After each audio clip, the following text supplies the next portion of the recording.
La Coupe du Monde 2026, bien plus qu'une simple vitrine sportive, s'est transformée pour le Maroc en un théâtre de tension où l'intime et le politique s'entrechoquent avec une violence rare, plaçant Achraf Hakimi au cœur d'un tourbillon émotionnel et judiciaire sans précédent. Alors que les projecteurs du monde entier sont braqués sur les pelouses nord-américaines, le capitaine des Lions de l'Atlas se retrouve, malgré lui, au centre d'une tempête qui dépasse largement le cadre du rectangle vert. La confirmation de son renvoi devant la cour criminelle des Hauts-de-Seine pour des accusations de viol a agi comme une déflagration, brisant la sérénité requise pour une compétition de cette envergure. Lors du match face à l'Écosse, remporté dans la douleur sur un but précoce d'Ismaël Saibari, l'atmosphère au Foxborough Stadium a pris une tournure sombre. Chaque prise de balle d'Hakimi était ponctuée par les sifflets et les huées d'une partie du public, une hostilité manifeste transformant chaque geste technique en une épreuve de force psychologique. Cette pression, exacerbée par une confrontation frontale avec le milieu écossais John McGinn,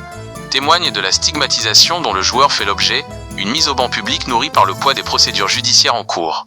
Pourtant, face à ce déchaînement, le latéral parisien affiche une résilience qui force l'admiration de ses pairs. Loin de s'effondrer, il a livré une prestation consistante, portée par une abnégation qui souligne la dichotomie entre l'homme public, devenu cible facile de l'opprobre populaire, et le compétiteur acharné. Son message, diffusé avec une gravité solennelle sur les réseaux sociaux, révèle la blessure profonde d'un homme qui se sent dépossédé de sa propre identité, une existence réduite à un récit médiatique qui déforme sa réalité familiale et personnelle. Ces mots résonnent comme une quête de réhabilitation, une impatience contenue face à l'échéance judiciaire qui, seule, pourra, selon lui, rétablir la vérité des faits. Au sein de la tanière, le soutien est total et indéfectible, transcendant les turbulences extérieures. Le sélectionneur Mohamed Wabi a réaffirmé, avec une conviction inébranlable, sa confiance en son capitaine, qualifiant Hakimi de meilleur latéral droit au monde, un pilier dont l'importance pour le staff et le vestiaire demeure intacte.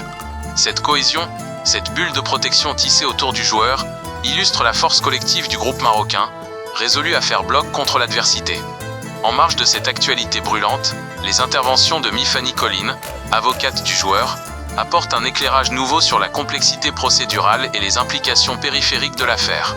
L'évocation d'une possible convocation de Kylian Mbappé en tant que témoin, couplée aux éclaircissements sur la déposition passée du joueur français, souligne la fragilité des interprétations judiciaires face à la parole des protagonistes.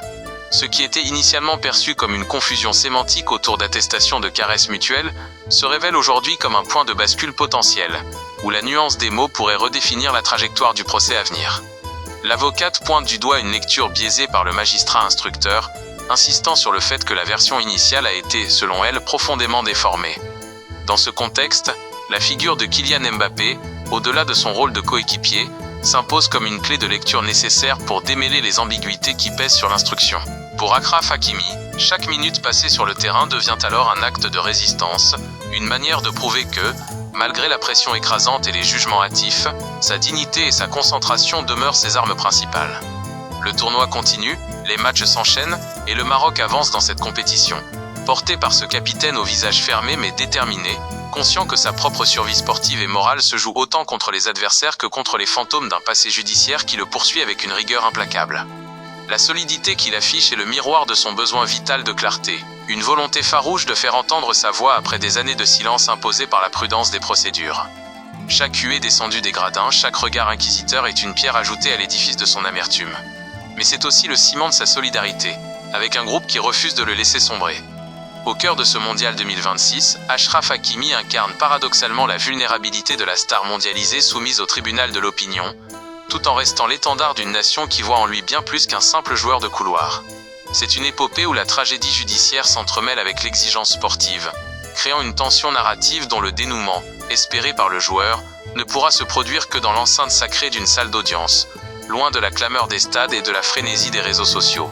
En attendant, il reste, droit dans ses bottes, prêt à en découdre sur chaque action, prouvant que sa loyauté envers son maillot est le dernier refuge d'une réputation qu'il s'efforce de protéger avec une persévérance de chaque instant. L'histoire qu'il écrit aujourd'hui, entre deux courses sur le flanc droit et deux audiences à venir, est celle d'un homme qui refuse de se laisser définir par un récit qu'il conteste, cherchant dans le dépassement de soi la seule réponse acceptable à la violence du monde qui l'entoure. Si le destin d'Achraf Hakimi et du Maroc semble suspendu à une incertitude dramatique, une autre nation a vu ses espoirs de gloire s'effondrer brutalement sur le sol américain, marquant la fin prématurée et déchirante de l'aventure turque dans cette Coupe du Monde 2026. Le Levi's Stadium de Santa Clara a été le théâtre d'une tragédie sportive sans nom, où l'ambition débordante d'une génération dorée s'est heurtée à la cruauté implacable du football, scellant l'élimination de la Turquie après seulement 2 journées de compétition. Pour les hommes de Vincenzo Montella, ce tournoi, le premier depuis 24 ans d'une longue traversée du désert, devait être le théâtre d'une renaissance éclatante, une réaffirmation de la puissance turque sur l'échiquier mondial.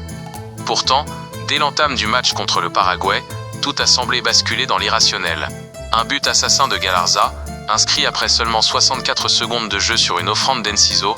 a projeté les Turcs dans une torpeur dont ils ne se sont jamais réellement extraits.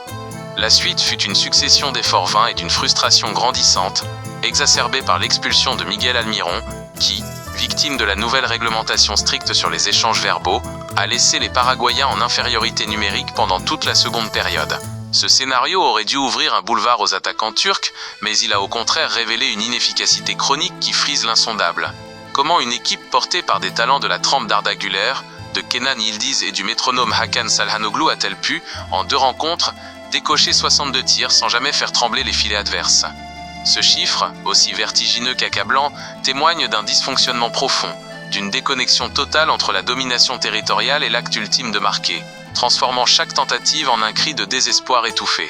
Le sort réservé à Kanu Uzun à la 89e minute, auteur d'une frappe à bout portant magistralement repoussée par le gardien paraguayen Gil, restera sans doute comme l'image symbole de ce naufrage, celle d'une jeunesse en larmes, effondrée sur la pelouse, consciente que leur rêve de gloire venait de s'évaporer dans la Californie du Nord.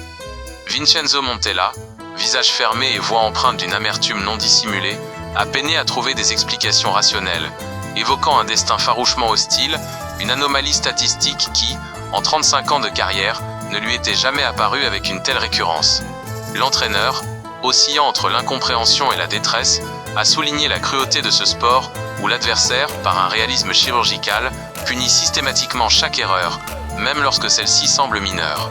La déception est immense, non seulement pour le staff, mais pour tout un peuple qui attendait avec ferveur ces retrouvailles mondiales, et qui se retrouve aujourd'hui face à l'amertume d'un retour anticipé. Les réactions des joueurs, à l'instar d'un Arda Güler effondré demandant pardon à ses compatriotes, montrent bien l'ampleur du choc émotionnel.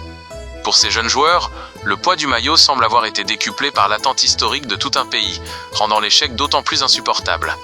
De son côté, Hakan Çalhanoğlu, du haut de son expérience, a tenté d'élever le discours au-delà de la défaite, invitant à une forme de fierté résiliente, reconnaissant que ce groupe avait parcouru un chemin considérable pour atteindre les sommets, tout en admettant que le football peut être, par moments, un juge impitoyable qui se rit des intentions les plus louables. Cette élimination ne signifie pas la fin d'un cycle, mais elle impose une introspection nécessaire, un devoir de mémoire pour ne pas oublier la douleur de ces instants, afin d'en faire le moteur des conquêtes futures. Le Paraguay, lui, trace sa route, porté par sa victoire pragmatique et un gardien impérial, tandis que la Turquie, dans le silence de ses vestiaires de Santa Clara, doit déjà apprendre à gérer l'après, à consoler une jeunesse meurtrie, et à préparer, avec humilité et détermination, le prochain chapitre de son histoire. Ce mondial, qui promettait tant, laisse derrière lui une cicatrice profonde, rappelant à tous que sur le rectangle vert, le talent pur est une condition nécessaire mais insuffisante si le destin, ou la chance, décide de vous tourner le dos.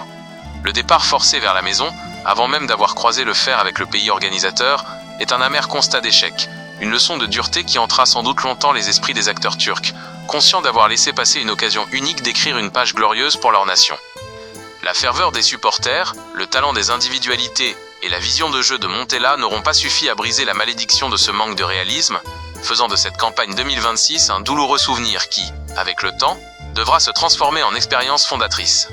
Le football, par sa capacité à nous faire passer de l'euphorie à la détresse en l'espace de quelques secondes, a une fois de plus démontré sa nature imprévisible, rappelant que chaque match est une page blanche où l'histoire ne s'écrit pas seulement avec des noms illustres, mais avec le courage d'affronter l'injustice d'un ballon qui refuse obstinément de franchir la ligne. Pour la Turquie, la page est tournée mais le livre reste ouvert, en attente de nouveaux héros qui sauront transformer cette frustration en une force nouvelle, une résilience forgée dans le creuset de la déception,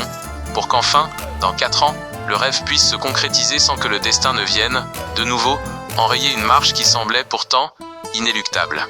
Si la désillusion turque illustre la cruauté du sport, le destin semble, à l'inverse, vouloir sourire à la nouvelle génération brésilienne, dont l'entrée en lice dans cette compétition marque l'éclosion d'une étoile dont le monde entier attendait la lumière avec impatience. Ces quelques minutes, aussi intenses qu'éphémères, ont suffi à confirmer les espoirs placés en lui. Hendrick possède cette aura rare, cette sérénité des grands joueurs qui savent habiter un terrain avec la conviction d'être à leur place. Pour le Brésil, pays où le football s'apparente à une liturgie, cette entrée en jeu est une bouffée d'optimisme, un rappel vibrant que la tradition des créateurs de génie est loin de s'éteindre.